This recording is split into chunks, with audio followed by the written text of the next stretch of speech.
Harish, the best academy. Good evening everyone. Welcome to the Harish Academy. This is Pratap. Today we will discuss June 28th, 2026 current affairs in detail. ఇవాళ మన first topic international రిలేషన్స్లో భాగంగా prime minister Narendra Modi గారి Seychelles దేశ పర్యటన. Prime minister Narendra Modi's Seychelles countries visit. Seychelles దేశ పర్యటన. మరి international relations point of వ్యూలో ప్రైమ్ మినిస్టర్ కావచ్చు, ప్రెసిడెంట్, ఇలాంటి మెయిన్ పర్సనాలిటీస్ వేరే కంట్రీస్కి వెళ్ళినప్పుడు అక్కడ కుదిరిన ముఖ్యమైన ఒప్పందాలు, హైలైట్స్ తెలుసుకోవాలండి. మరి ఇప్పుడు ప్రైమ్ మినిస్టర్ నరేంద్ర మోడీ గారు 3 days పాటు సీషెల్స్ కంట్రీలో పర్యటిస్తూ ఉన్నారు. June 27th నిన్న బయలుదేరారు. June 27th నుంచి June 29th వరకు సీషెల్స్ కంట్రీలో పర్యటిస్తూ ఉన్నారు. మరి ఇక్కడ మనం ఎగ్జామ్ పాయింట్ ఆఫ్ వ్యూలో ఫోకస్ చేయాల్సింది సీషెల్స్ అంటే ఈ కంట్రీ ఎక్కడ ఉంది. ఇది ఇండియన్ ఓషన్ కంట్రీ అని చెప్పవచ్చు. హిందూ మహాసముద్రంలో ఉన్న ఒక దేశము, ఆఫ్రికన్ కాంటినెంట్లో ఉన్న కంట్రీ, ఆఫ్రికా ఖండంలో భాగమని చెప్పవచ్చు. ఇది ఒక ఐలాండ్ కంట్రీ అని చెప్పవచ్చు. మరి దీని క్యాపిటల్ వచ్చేసి Victoria. Capital Victoria. Prime minister Narendra Modi garu Seychelles country president doctor Patrick Herminie ఈయనని మీట్ అయ్యారు. మరి ఇక్కడ ప్రాముఖ్యత ఏంటి, ఎందుకు వెళ్ళారు సీషెల్స్ కంట్రీకి? సీషెల్స్ కంట్రీ యొక్క నేషనల్ డే సెలబ్రేషన్స్లో పాల్గొనడానికి ఈయన వెళ్ళారు. సీషెల్స్ కంట్రీ యొక్క నేషనల్ డే సెలబ్రేషన్స్లో పాల్గొనడానికి వెళ్ళారు. అలానే ఇరు దేశాల మధ్య డిప్లొమాటిక్ రిలేషన్స్ ప్రారంభమయ్యి, ఇరు దేశాల మధ్య దౌత్య సంబంధాలు ప్రారంభమయ్యి 50 ఏళ్ళు పూర్తయిన సందర్భంగా ఆ సీషెల్స్ దేశ నేషనల్ డే సెలబ్రేషన్స్లో పాల్గొనడానికి వెళ్ళారు. బోత్ కంట్రీస్ మధ్య డిప్లొమాటిక్ రిలేషన్స్ అనేవి స్టార్ట్ అయ్యి 50 years అయ్యింది. చివరిసారిగా సీషెల్స్ కంట్రీలో మోడీ గారు 2015లో పర్యటించారు. ఆ తర్వాత ఇప్పుడు వెళ్ళారు. మరి ఇక్కడ ఎగ్జామ్ పాయింట్ ఆఫ్ వ్యూలో హైలైట్స్ తెలుసుకోవాలి. మరి ఇటీవలే మనం ఒక టాపిక్ డిస్కస్ చేసుకున్నాం. ప్రపంచంలోనే అత్యంత వృద్ధ భూచర జీవి జొనాథన్ అనే ఒక తాబేలు గురించి డిస్కస్ చేసుకున్నాం.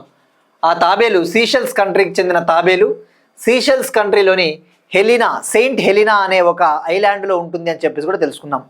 ప్రపంచంలోనే అత్యంత వృద్ధ భూచర జీవి, world's oldest living land animal Jonathan అనే ఒక టార్టాయిస్. మరి ఆ టార్టాయిస్ని కూడా మీట్ అయ్యారు. అంటే అక్కడ సీషెల్స్లోని నేషనల్ బొటానికల్ గార్డెన్లో, సీషెల్స్ దేశంలోని నేషనల్ బొటానికల్ గార్డెన్లో ఒక తాబేళ్ల శాంక్చురీ ఉంది, టార్టాయిస్ శాంక్చురీ. అక్కడ ఆ తాబేళ్ల మీరు చూస్తే ఆ తాబేళ్ల శాంక్చురీని కూడా సందర్శించారు ఆయన. సో ఇక్కడ ఎగ్జామ్ పాయింట్ ఆఫ్ వ్యూలో గుర్తుపెట్టుకోండి, ప్రపంచంలోనే అత్యంత వృద్ధ భూచర జీవి జొనాథన్ అనే ఒక తాబేలు. దాని ఏజ్ వచ్చేసి 194 years ఓల్డ్ అని చెప్పేసి కూడా మనం తెలుసుకున్నాం. 194 ఏళ్ళు. 1882లో అది బార్న్ అయ్యింది. గిన్నిస్ వరల్డ్ రికార్డ్స్లో కూడా ఇటీవల అది ఎక్కింది.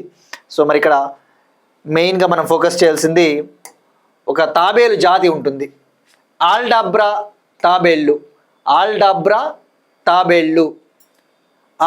తాబేళ్ళు అనేవి ఇవి సీషెల్స్ కంట్రీలో ఉంటాయి. ఈ తాబేళ్ళు they are native to Seychelles country. ఇవి ప్రపంచంలోనే అత్యంత ఎక్కువ కాలం జీవించే జీవులు అని చెప్పవచ్చు. ప్రపంచంలోనే అత్యంత ఎక్కువ కాలం జీవించే జీవులు, world's longest living species on the earth అని చెప్పవచ్చు. అలానే ఒక విధంగా చెప్పాలి అంటే ప్రపంచంలోనే అత్యంత పెద్ద తాబేళ్లలో ఇవి కూడా ఒకటి. It is among the largest living species on the earth అని కూడా చెప్పవచ్చు. ప్రపంచంలోనే అత్యంత పెద్ద తాబేళ్లలో ఇవి ఒకటి. అలానే longest living species on the earth అన్న విషయం గుర్తుపెట్టుకోండి. ప్రపంచంలోనే అత్యంత ఎక్కువ కాలం జీవించే జీవులు. మరి ఎప్పుడైనా ఇటువంటివి వార్తల్లో ఉన్నప్పుడు మనకి దాని IUCN స్థితి తెలుసుకోవాలి. IUCN స్థితి, international union for the conservation of nature. IUCN స్థితి వచ్చేసి వల్నరబుల్ అంటే దుర్బలమైన స్థితిలో ఉంది. గుర్తుపెట్టుకోండి. డైరెక్ట్గా అడుగుతాడు, ఆల్డాబ్రా జైంట్ టార్టాయిస్ ఏ కంట్రీకి చెందినవి అంటే సీషెల్స్. మరి ఇది సైట్స్లో అపెండిక్స్ 2 జాబితాలో ఉంది. మనం డిస్కస్ చేసుకున్నాం కదా. సైట్స్ అంటే convention on international trade in endangered species. దీనినే వాషింగ్టన్ కన్వెన్షన్ అంటారు. ప్రపంచంలో అంతరించిపోయే జీవులు ఏవైతే ఉంటాయో, అంతరించిపోయే ప్రమాదంలో ఉన్న జీవులు, ఉదాహరణకు ప్లాంట్ స్పీషీస్, మొక్కలు కావచ్చు, యానిమల్స్, జంతువులు కావచ్చు, ఇవన్నీ కూడా వీటిని సంరక్షించుకోవాల్సిన బాధ్యత మన పైన ఉంది. వాటిని జనరల్గా ఇల్లీగల్గా ట్రాన్స్పోర్ట్ చేస్తూ ఉంటారు, ఎక్స్పోర్ట్ చేస్తూ ఉంటారు, దిగుమతి చేసుకుంటూ ఉంటారు. దాన్ని కంట్రోల్ చేయడం కోసం, దాన్ని నివారించడం కోసమే వాషింగ్టన్ అనే ఒక కన్వెన్షన్ కూడా తీసుకొని వచ్చారు. దీన్నే సైట్స్ ఒప్పందం అంటారు. మరి ఆ సైట్స్లో అపెండిక్స్ 2 జాబితాలో ఇది ఉందన్న విషయం గుర్తుపెట్టుకోండి. సో IUCN స్థితి వల్నరబుల్. ఇక అలానే సీషెల్స్ కంట్రీకి ఇండియా ఒక గిఫ్ట్ కూడా ఇచ్చింది. సీషెల్స్ కంట్రీ యొక్క కోస్ట్ గార్డ్కి ఇండియా ఒక made in India fast patrol వెజల్ని అందించింది. సీషెల్స్ కంట్రీ యొక్క కోస్ట్ గార్డ్కి ప్రైమ్ మినిస్టర్ నరేంద్ర మోడీ గారు ఒక made in India fast patrol vessel PS లెస్పవర్ అనే ఒక నౌకని అందించారు. ఇది ఒక ఫాస్ట్ ప్యాట్రోల్ వెజల్. మనం డిస్కస్ చేసుకున్నాం. ఫాస్ట్ ప్యాట్రోల్ వెజల్ అంటే ఏంటి? ఒక దేశం యొక్క తీరాన్ని రక్షించడానికి ఇటువంటి నౌకల్ని ఉపయోగిస్తారు. ఎక్స్క్లూజివ్ ఎకనామిక్ జోన్ అనే ఒక కాన్సెప్ట్ని మనం డిస్కస్ చేసుకున్నాం. ఒక దేశ తీర ప్రాంతం నుంచి 200 నాటికల్ మైల్స్ వరకు ఉండే జలాలను ఎక్స్క్లూజివ్ ఎకనామిక్ జోన్ అంటారు. ఒక కంట్రీ యొక్క కోస్టల్ ప్రాంతం నుంచి 200 నాటికల్ మైల్స్ వరకు ఉండే జోన్నే, మ్యారిటైమ్ జోన్నే ఎక్స్క్లూజివ్ ఎకనామిక్ జోన్ అంటారు. మరి ఆ సీషెల్స్ కంట్రీ యొక్క ఎక్స్క్లూజివ్ ఎకనామిక్ జోన్ని ప్యాట్రోలింగ్ చేయడం కోసము, కాపాడడం కోసం, అవసరమైన గస్తీ ఆపరేషన్స్ నిర్వహించడం కోసం ఇది ఉపయోగపడుతుంది. So PS లెస్పవర్. మరి అలానే prime minister Narendra Modi garu Seychelles కంట్రీకి 6 అంబులెన్సెస్ని అందించారు. 6 అంబులెన్సులు, 5 laser radial boats, 5 laser radial boats పడవల్ని కూడా అందించారు. మరి ఎందుకు అందిస్తూ ఉన్నారు అంటే, సీషెల్స్ కంట్రీ అనేది ఈ హిందూ మహాసముద్రంలో ఉంటుంది, ఇండియన్ ఓషన్లో ఉన్న ఒక కంట్రీ. మరి ఇండియన్ ఓషన్ అంటేనే మనకు గుర్తు రావాల్సినది Mahasagar vision document. Prime minister Narendra Modi garu last year మౌరీషియస్ కంట్రీకి వెళ్ళినప్పుడు, మౌరీషియస్ దేశానికి వెళ్ళినప్పుడు అక్కడ మహాసాగర్ అనే ఒక విజన్ డాక్యుమెంట్ని కూడా రిలీజ్ చేశారని చెప్పేసి తెలుసుకున్నాం. మరి ఆ మహాసాగర్ విజన్ డాక్యుమెంట్, ఇండియన్ ఓషన్ని మనము పరిరక్షించుకోవాలి, ప్రొటెక్ట్ చేసుకోవాలి అంటే ఇటువంటి దేశాల కోఆపరేషన్, సహకారం అనేది చాలా అవసరం. మరి మహాసాగర్ విజన్ డాక్యుమెంట్ మరొకసారి అబ్రివేషన్ గుర్తుపెట్టుకోండి, mutual and holistic advancement for security and growth across regions అనేది మహాసాగర్. ఇది సాగర్ విజన్ డాక్యుమెంట్కి అప్డేటెడ్ వర్షన్ సాగర్కి. సో ఇక మీరు చూస్తే ఎక్కడ ఉంది, ఇక్కడ చూస్తే సీషెల్స్ కంట్రీ ఇండియన్ ఓషన్లో ఉన్న ఒక ఐలాండ్ కంట్రీ, ద్వీపదేశము, క్యాపిటల్ విక్టోరియా, ఆఫ్రికా ఖండంలో భాగం అన్న విషయం గుర్తుపెట్టుకోండి. Next topic again international relations point of వ్యూలో, నెదర్లాండ్స్ రాణి మ్యాక్సిమాతో ప్రధాని మోడీ భేటీ. Prime minister Narendra Modi garu queen Maxima of Netherlands country యొక్క క్వీన్ మ్యాక్సిమాతో ఆయన మీట్ అయ్యారు న్యూఢిల్లీలో. మరి ఇక్కడ ఎగ్జామ్ పాయింట్ ఆఫ్ వ్యూ, ఎప్పుడైనా ఒక దేశానికి చెందిన అధినేతలు ఇండియాకు వచ్చినప్పుడు ప్రైమ్ మినిస్టర్ని లేదంటే ప్రెసిడెంట్ని మీట్ అయినప్పుడు తీసుకున్న ముఖ్యమైన నిర్ణయాలు తెలుసుకోవాలి. కొన్నిసార్లు చర్చలు జరుపుతూ ఉంటారు, జస్ట్ కేవలం చర్చలు. ఆ చర్చల్లో మనం ఆ కీ పాయింట్స్ కూడా తీసుకోవాలి. ప్రైమ్ మినిస్టర్ మోడీ గారితో queen Maxima of Netherlands meet అయ్యారు. ఇందులో భాగంగా ఇండియాలో చేపడతా ఉన్న డిజిటల్ పబ్లిక్ ఇన్ఫ్రాస్ట్రక్చర్ కార్యక్రమాల గురించి వివరించారు. అలానే ఫైనాన్షియల్ ఇంక్లూజన్ గురించి కూడా వివరించారు. ప్రైమ్ మినిస్టర్ మోడీ గారు ఇండియా యొక్క డిజిటల్ పబ్లిక్ ఇన్ఫ్రాస్ట్రక్చర్ యాక్టివిటీస్, కార్యక్రమాల గురించి, అలానే ఫైనాన్షియల్ ఇంక్లూజన్, ఆర్థిక సమ్మిళిత్వం గురించి కూడా వివరించారు. మరి ఇక్కడ ఫస్ట్ నెదర్లాండ్స్ కంట్రీ, ఇది ఒక యూరోపియన్ కంట్రీ, క్యాపిటల్ ఆమ్స్టర్డాము. మరి ఈమె మోడీ గారిని మీట్ అయ్యారు. ఇక్కడ మెయిన్గా మీరు ఫోకస్ చేసింది ఫైనాన్షియల్ ఇంక్లూజన్ అంటే ఏంటి, ఆర్థిక సమ్మిళిత్వం, అందరికీ బ్యాంక్ అకౌంట్స్ కల్పించడము. Bank for example Pradhan Mantri Jan Dhan Yojana ఉంది. ప్రధానమంత్రి జన్ధన్ యోజన కింద బ్యాంకింగ్ అకౌంట్స్ లేని వాళ్ళందరికీ బ్యాంకింగ్ అకౌంట్స్ కల్పిస్తారు. అంటే అందరినీ కూడా బ్యాంకింగ్ రంగంలోకి, ఆర్థిక రంగంలోకి మనం చేర్చుకోవాలి. తద్వారా వాళ్ళని ఎంపవర్మెంట్ చేసినట్టు అవుతుంది, చైతన్యపరిచినట్టు అవుతుంది. అదే ఫైనాన్షియల్ ఇంక్లూజన్. మనము ఏదైతే సమ్మిళిత్వ గ్రోత్ రేట్ ఏదైతే ఉందో, ఇంక్లూజివ్ గ్రోత్ అనేది సాధించాలి అంటే, సమ్మిళిత్వ వృద్ధి రేటును సాధించాలి అంటే ఇటువంటి కార్యక్రమాలు చాలా అవసరం, ఫైనాన్షియల్ ఇంక్లూజన్. మరి ఈమె ఏ హోదాలో మోడీ గారిని మీట్ అయ్యారు అంటే, ఫైనాన్షియల్ హెల్త్కి సంబంధించి ఈమె ఐక్యరాజ్య సమితి యొక్క సెక్రటరీ జనరల్ యొక్క స్పెషల్ అడ్వకేట్గా ప్రధాని మోడీ గారిని మీట్ అయ్యారు. ఏ హోదాలో మీట్ అయ్యారు అంటే financial health is nothing but financial inclusion. ఒక దేశం బాగుండాలి అంటే ఆ దేశం యొక్క ఆర్థిక వ్యవస్థ బాగుండాలి, ఆ ఫైనాన్షియల్ హెల్త్ బాగుండాలి. ఆ యొక్క ఫైనాన్షియల్ హెల్త్, ఐక్యరాజ్య సమితి యొక్క ఫైనాన్షియల్ హెల్త్ సెక్రటరీ జనరల్ యొక్క స్పెషల్ అడ్వకేట్ హోదాలో మీట్ అయ్యారు. సో గుర్తుపెట్టుకోండి, United Nations secretary generals special advocate for financial health హోదాలో మీట్ అయ్యారు. మరి డిజిటల్ పబ్లిక్ ఇన్ఫ్రాస్ట్రక్చర్ అంటే ఏంటో తెలుసుకోవాలి. ఈ ఫైనాన్షియల్ ఇంక్లూజన్ని మనం సాధించాలి అంటే డిజిటల్ పబ్లిక్ ఇన్ఫ్రాస్ట్రక్చర్ అనేది చాలా ఇంపార్టెంట్. డిజిటల్ పబ్లిక్ ఇన్ఫ్రాస్ట్రక్చర్ అంటే ఏంటి? ఇప్పుడు మనం చేపడతా ఉన్న డిజిటల్ కార్యక్రమాలు, ఉదాహరణకు UPI payments, unified payments interface సర్వీసులు కావచ్చు, డిజిటల్ ఇండియా ప్రోగ్రామ్ కావచ్చు, ఇవన్నీ కూడా డిజిటల్ పబ్లిక్ ఇన్ఫ్రాస్ట్రక్చర్ కిందకు వస్తాయి. మరి దీనికి ఒక డెఫినేషన్ ఉంటుంది. ఆ డెఫినేషన్ ఏంటంటే డిజిటల్ పబ్లిక్ ఇన్ఫ్రాస్ట్రక్చర్ అంటే సెక్యూర్ డిజిటల్ సిస్టమ్స్, అత్యంత భద్రతతో కూడిన digital systems, interoperable digital systems, open digital systems అని చెప్పవచ్చు. Open digital systems. మరి వీటి ముఖ్య ఉద్దేశం ఏంటి? పబ్లిక్ ఆర్గనైజేషన్స్కి, ప్రైవేట్ ఆర్గనైజేషన్స్కి అవసరమైన సర్వీసెస్ని అందిస్తుంది. Delivery of public and private services to the individuals and organisations. అంటే బిజినెస్ పర్సన్స్కి, బిజినెస్కి, అలానే సిటిజన్స్కి, అలానే గవర్నమెంట్స్కి అవసరమైన సర్వీసెస్ని అందిస్తుంది. గుర్తుపెట్టుకోండి, ఇది బోత్ పబ్లిక్ సర్వీసెస్ని కవర్ చేస్తుంది, ప్రైవేట్ సర్వీసెస్ని కవర్ చేస్తుంది. ఇవి open systems, secure systems, interoperable systems అన్న ఐడియా మీకు ఉండాలి. మరి ఇది ఎలా యాక్ట్ చేస్తుంది అంటే డిజిటల్ ఎకోసిస్టంలో ఇది ఒక ఇంటర్మీడియట్ లేయర్గా యాక్ట్ చేస్తుంది. డిజిటల్ ఎకోసిస్టంలో డిజిటల్ పబ్లిక్ ఇన్ఫ్రాస్ట్రక్చర్ అనేది ఒక ఇంటర్మీడియట్ లేయర్గా యాక్ట్ చేస్తుంది. అంటే ఏంటి? ఇప్పుడు ఒక ఫిజికల్ ఇన్ఫ్రాస్ట్రక్చర్ ఉంటుంది. ఫిజికల్ ఇన్ఫ్రాస్ట్రక్చర్ అంటే ఏంటి? డేటా సెంటర్లు, డివైజెస్, సర్వర్స్ ఉంటాయి కదా, అది భౌతిక మౌలిక వసతులు ఫిజికల్ ఇన్ఫ్రాస్ట్రక్చర్ అంటారు. డేటా సెంటర్లు, క్లౌడ్ సిస్టమ్స్, రూటర్స్, ఇవన్నీ. వాటికి అలానే ఫైనల్ సర్వీస్ డెలివరీ ఉంటాయి కదా, కొన్ని అప్లికేషన్స్ ఉంటాయి కదా, ఉమాంగ్ అప్లికేషన్ అటువంటివి. వాటికి ఈ యొక్క ఫిజికల్ ఇన్ఫ్రాస్ట్రక్చర్కి మధ్య ఒక ఇంటర్మీడియట్ లేయర్గా, మధ్యంతర లేయర్గా పనిచేసేదే డిజిటల్ పబ్లిక్ ఇన్ఫ్రాస్ట్రక్చర్. ఉదాహరణకు యూపీఐ పేమెంట్స్ అలాంటివి. సో ఆ డిజిటల్ పబ్లిక్ ఇన్ఫ్రాస్ట్రక్చర్ గురించి డిస్కస్ చేశారు. ఇది ఎకానమీలో వెళ్ళిపోతుందండి మీకు. గతంలో యూపీఎస్సీలో అడిగాడు డిజిటల్ పబ్లిక్ ఇన్ఫ్రాస్ట్రక్చర్ అంటే ఏంటి అని చెప్పేసి డైరెక్ట్గా. మరి ఒక మోడల్ క్వశ్చన్ చూస్తే మనము, మోడల్ క్వశ్చన్ కంటే ముందు మీరు పిఐబి చూస్తే 2026 మార్చ్ 6 నాటికి PIB, press information bureau, India 24 దేశాలతో డిజిటల్ పబ్లిక్ ఇన్ఫ్రాస్ట్రక్చర్ కోఆపరేషన్ అగ్రిమెంట్లను కుదుర్చుకునింది. 24 దేశాలతో డిపిఐ కోఆపరేషన్ అగ్రిమెంట్లను కుదుర్చుకునింది. ఇది లేటెస్ట్ అప్డేట్ అండి. 2026 మార్చ్ అంటే జస్ట్ 4 మంత్స్ బ్యాక్. అలానే యూపీఐ గురించి మనం డిస్కస్ చేసుకున్నాం. యూనిఫైడ్ పేమెంట్స్ ఇంటర్ఫేస్, భారతీయ డిజిటల్ చెల్లింపుల వ్యవస్థ ఆల్రెడీ 8 దేశాల్లో ఉంది.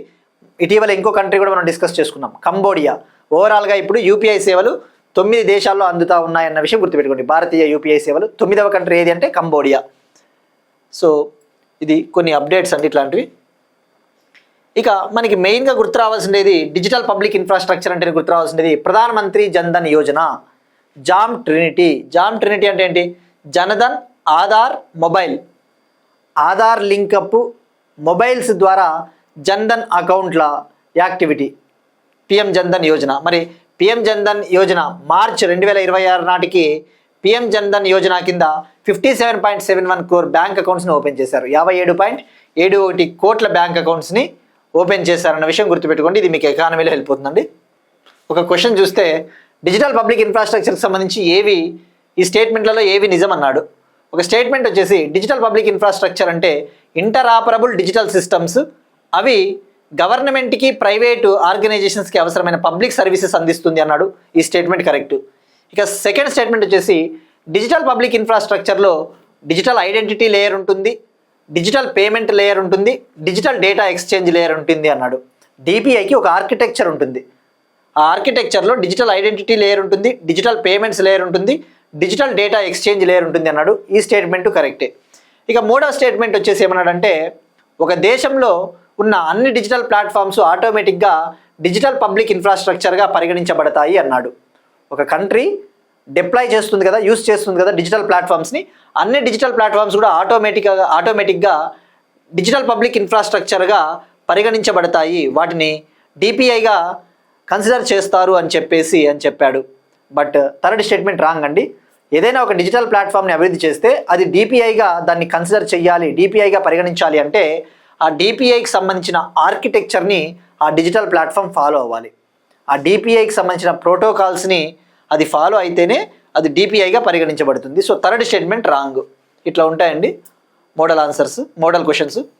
సో ఆప్షన్ 1 మాత్రమే కరెక్ట్, 1 and 2 ఓన్లీ మాత్రమే కరెక్ట్. ఇది మీకు ఎకానమీలో వెళ్ళిపోతుందండి ఈ concept. Next one again international relation సంబంధించి ఒక important topic. SCO women's forum 2026 Shanghai cooperation organisation యొక్క మహిళా ఫోరం మీటింగ్ బిష్కెక్ సిటీలో జరిగింది. బిష్కెక్ అనేది కిర్గిస్తాన్లో ఉన్న ఒక ప్రాంతము, కిర్గిస్తాన్ కంట్రీ. మరి SCO అంటే గుర్తు రావాల్సింది షాంఘై కోఆపరేషన్ ఆర్గనైజేషన్. ఇది యురేషియా ప్రాంతానికి చెందిన ఒక political and security organisation. Europe మరియు ఆసియా ప్రాంతానికి చెందిన ఒక సెక్యూరిటీ అండ్ పొలిటికల్ ఆర్గనైజేషన్ అని చెప్పవచ్చు. మరి మనకి ఏ విధంగా అయితే బ్రిక్స్, సార్క్, ఏషియాను ఇటువంటి గ్రూప్స్ ఉంటాయో SCO కూడా చాలా ఇంపార్టెంట్. మరి ఈ SCO women's forum meeting 2026 Kyrgyzstan కంట్రీలోని బిష్కెక్ సిటీలో జరిగింది. ఇందులో ఇండియా తరపున women and child development minister, మహిళా మరియు శిశు అభివృద్ధి శాఖ మంత్రి అన్నపూర్ణాదేవి గారు వీడియో కాన్ఫరెన్సింగ్ ద్వారా పాల్గొన్నారు, వర్చువల్గా పాల్గొన్నారు.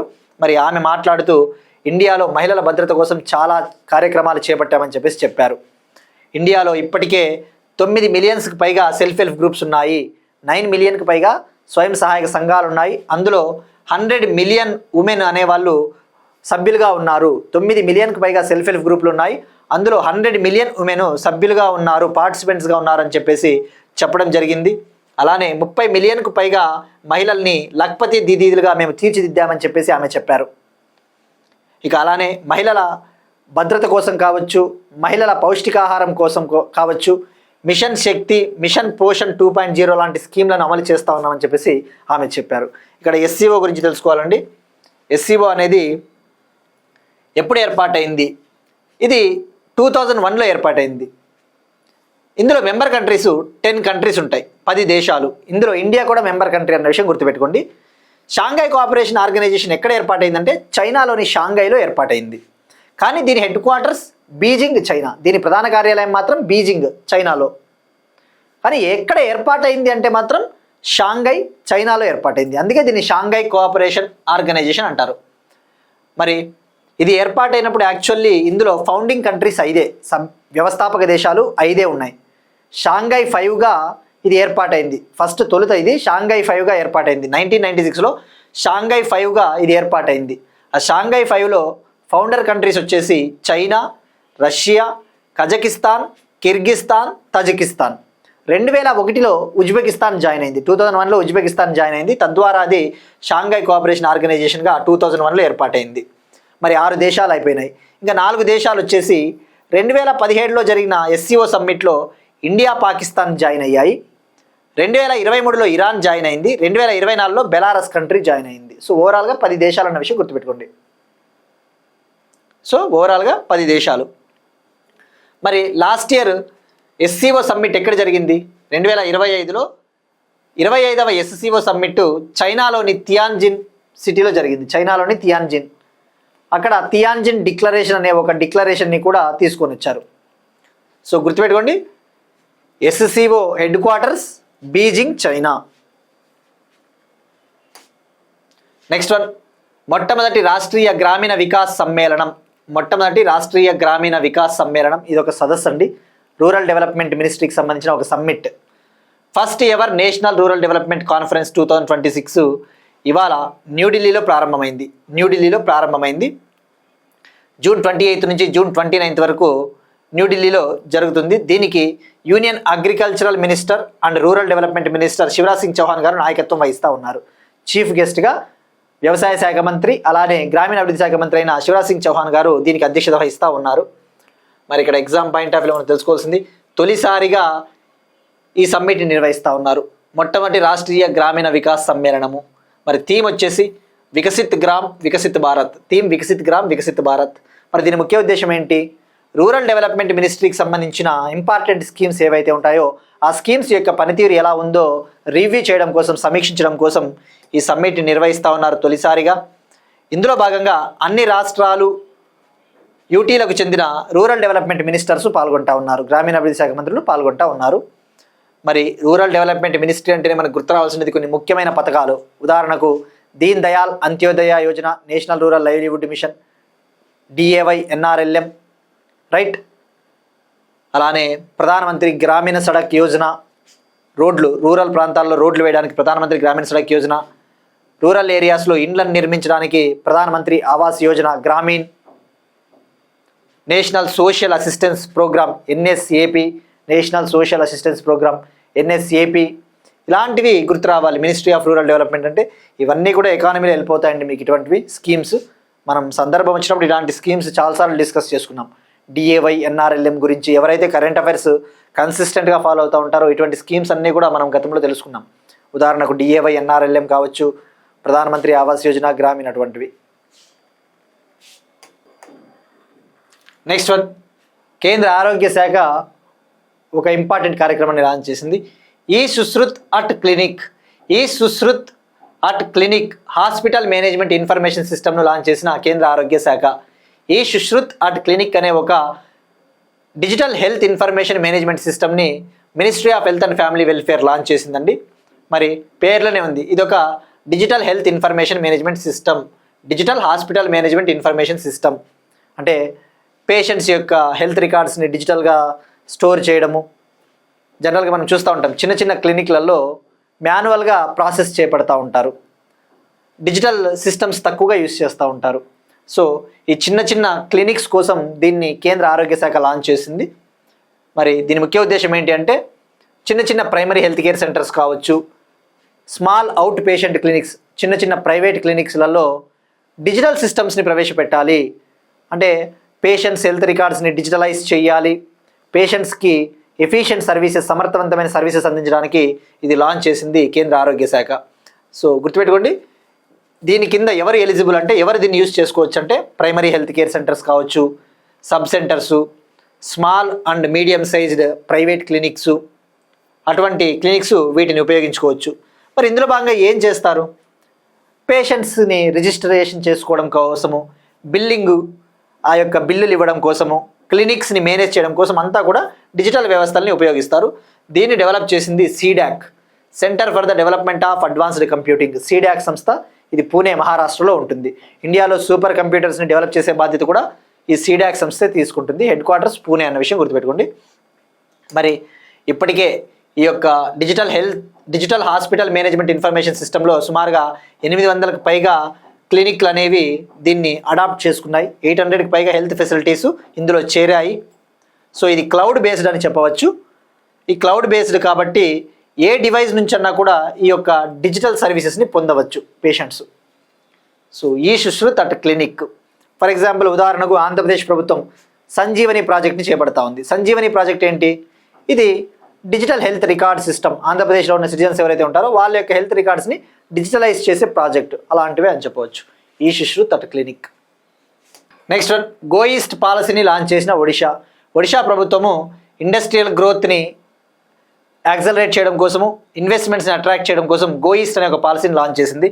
పారిశ్రామిక వృద్ధి రేటుని సాధించడానికి, ఇన్వెస్ట్మెంట్స్ని ఆకర్షించడానికి గో ఈస్ట్ అనే పాలసీని లాంచ్ చేసింది. ఇక్కడ గో ఈస్ట్ అంటే government of Odisha eastern investment accelerator and special task force.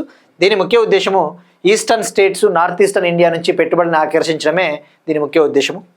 Next one, global dimming. సిఎస్ఐఆర్కు చెందిన నేషనల్ జియోఫిజికల్ రీసెర్చ్ ఇన్స్టిట్యూట్, సిఎస్ఐఆర్కు చెందిన హైదరాబాద్లోని నేషనల్ జియోఫిజికల్ రీసెర్చ్ ఇన్స్టిట్యూట్ ఒక స్టడీ చేసిందండి. ఈ స్టడీ ప్రకారము ఇప్పుడు ఇండియాలో ఎక్కువగా గ్లోబల్ డిమ్మింగ్ అనే ఒక ఫినామినా నమోదవుతా ఉంది అని చెప్పింది. గ్లోబల్ డిమ్మింగ్ అంటే సూర్యరశ్మి తగ్గిపోవడము. దీనికి ప్రధాన కారణము వాతావరణంలో ధూళికణాలు, ఈ వాయు కాలుష్య కారకాలు పెరిగిపోవడం వల్ల భూమికి చేరాల్సిన సూర్యరశ్మి అనేది బాగా తగ్గిపోతా ఉంది. దీన్నే గ్లోబల్ డిమ్మింగ్ అంటారు. Global dimming is a phenomena wear the gradual reduction in the amount of solar radiation reaching the earth will take place. Global radiation అనేది ఏదైతే ఉందో, సోలార్ రేడియేషన్ అనేది ఎర్త్కు చేరుతుంది కదా, అది గ్రాడ్యువల్గా డిక్లైన్ అయిపోతుంది. అదే గ్లోబల్ డిమ్మింగ్. మరి దానికి మెయిన్ రీజన్ ఏంటి? సూర్యరశ్మి ఎందుకు తగ్గిపోతూ ఉంది? ఈ యొక్క అట్మాస్ఫియర్లో ఈ యొక్క ఎయిర్ పొల్యూటెంట్స్ పెరిగిపోతూ ఉన్నాయి. ఉదాహరణకు ఏరోజోల్స్ అంటే ఏంటి? వెహికులార్ ఎమిషన్స్, ఈ యొక్క వాహనాల నుంచి విడుదలయ్యే కాలుష్యం కారకాలు కావచ్చు, వోల్కానిక్ ఎరప్షన్స్, అగ్నిపర్వతాలు విస్ఫోటనం చెందినప్పుడు విడుదలయ్యే గ్యాసెస్, ఇటువంటి కాలుష్య కారకాలు, ఇటువంటి ఏరోజోల్స్ అనే కాలుష్య కారకాల వల్ల ఎర్త్కు రావాల్సిన సూర్యరశ్మి అనేది తగ్గిపోతూ ఉంది. దాన్నే గ్లోబల్ డిమ్మింగ్ అంటారు.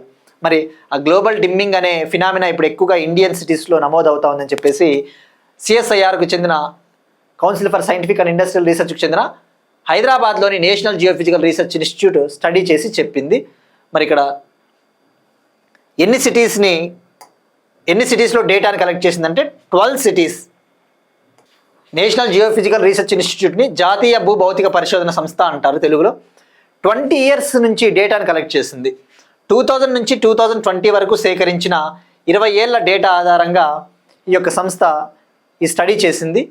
ఇండియాలోని 12 సిటీస్లో డేటాను కలెక్ట్ చేసింది. ముంబై, జోధ్పూర్, కోల్కతా, గోవా, పూణే, ఢిల్లీ, అహ్మదాబాద్, చెన్నై, నాగపూర్, షిల్లాంగ్, తిరువనంతపురం, విశాఖపట్నం లాంటి సిటీస్ నుంచి డేటాను కలెక్ట్ చేసింది. వరల్డ్ రేడియేషన్ డేటా సెంటర్ నుంచి డేటాను కలెక్ట్ చేసి ఈ యొక్క ఎన్జిఆర్ఐ సంస్థ ఈ యొక్క రిపోర్ట్ ఇచ్చిందనమాట. సో మరి ఈ యొక్క గ్లోబల్ డిమ్మింగ్ అనేది ఎక్కువగా ఏ సిటీలో ఉంది అంటే ముంబైలో. హయ్యెస్ట్గా గ్లోబల్ డిమ్మింగ్ అనేది ముంబైలో నమోదయ్యింది.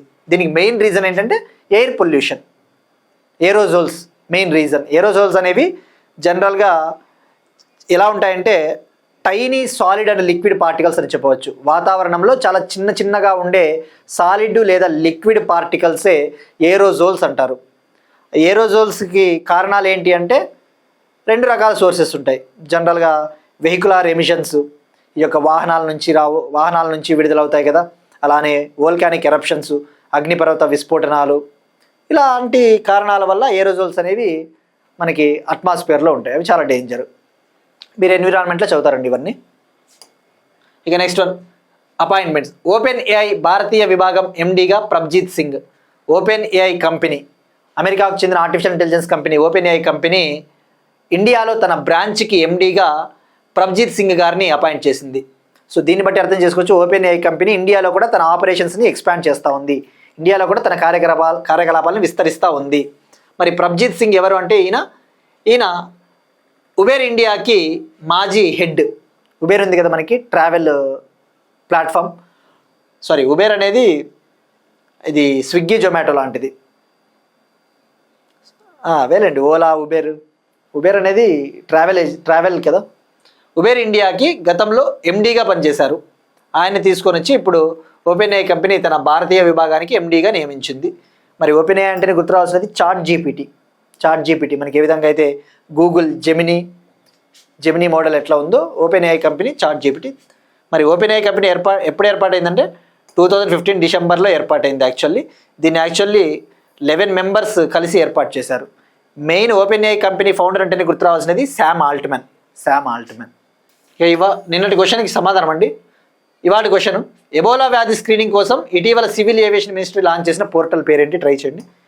ఇక నిన్నటి క్వశ్చన్కి సమాధానం, ఇండెక్స్ ఆఫ్ సర్వీసెస్ ప్రొడక్షన్ని ministry of statistics and programme implementation గణాంకాలు మరియు పథకాల అమలు మంత్రిత్వ శాఖ జూలైలో లాంచ్ చేయబోతా ఉంది. బేస్ ఇయర్ వచ్చేసి 2024-25. That's it. These are today's current affairs. Board అనేది సరిగా రెస్పాండ్ అవ్వట్లేదండి, కొద్దిగా ఇష్యూని సార్ట్అవుట్ చేస్తున్నాం. సో రీక్యాప్ అనేది పాసిబుల్ కాదు. Will meet again tomorrow. Thank you everyone.